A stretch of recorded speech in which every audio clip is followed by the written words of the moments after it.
চোট সমস্যা নেই, রয়েছেন পূর্ণ ফর্মে। দলের মূল খেলোয়াড় তিনি। তবুও ইকুয়েডরের বিপক্ষে আন্তর্জাতিক প্রীতি ম্যাচের 90 মিনিট লিওনেল মেসিকে খেলাননি কোচ লিওনেল স্কালোনি।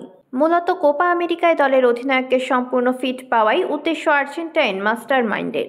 এতে সন্দেহ জেগেছে গুয়েতেমালা ম্যাচেও কি শুরুর একাদশে থাকছেন না মেসি।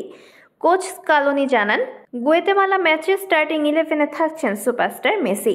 কোপা আমেরিকার আগে প্রীতি ম্যাচের মোড়কে প্রস্তুতি সারছে দলগুলো। তারই অংশ হিসেবে গত 10 জুন ইকুয়েডরের মুখোমুখি হয় আর্জেন্টিনা। আলবিসেলেস্তেদের 1-0 গোলে জয়ের ম্যাচে 56তম মিনিটে মাঠে নামেন লিওনেল মেসি। কাল ভোর 6টায় যুক্তরাষ্ট্রের ম্যারিল্যান্ডে কমান্ডার্স ফিল্ডে গুয়েতেমালার মুখোমুখি হবে আর্জেন্টিনা। ম্যাচের আগে মেসির খেলা প্রসঙ্গে ভক্তদের সুখবর জানান কোচ লিওনেল স্কালোনি।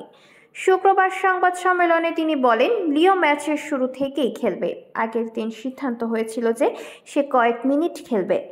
আমরা ইতোমধ্যে তাকে খেলানো নিয়ে কথা বলেছি। সে কেমন অনুভব করছে এর উপর ভিত্তি করে আমরা দেখব তাকে কতক্ষণ খেলানো যায়। সে যদি পুরো ম্যাচ খেলতে পারে তাহলে আরো ভালো। ফর্মে থাকলেও বয়সের কারণে 36 বছর বয়সী লিওনেল মেসির অবসর নিয়ে আলোচনা চলছেই।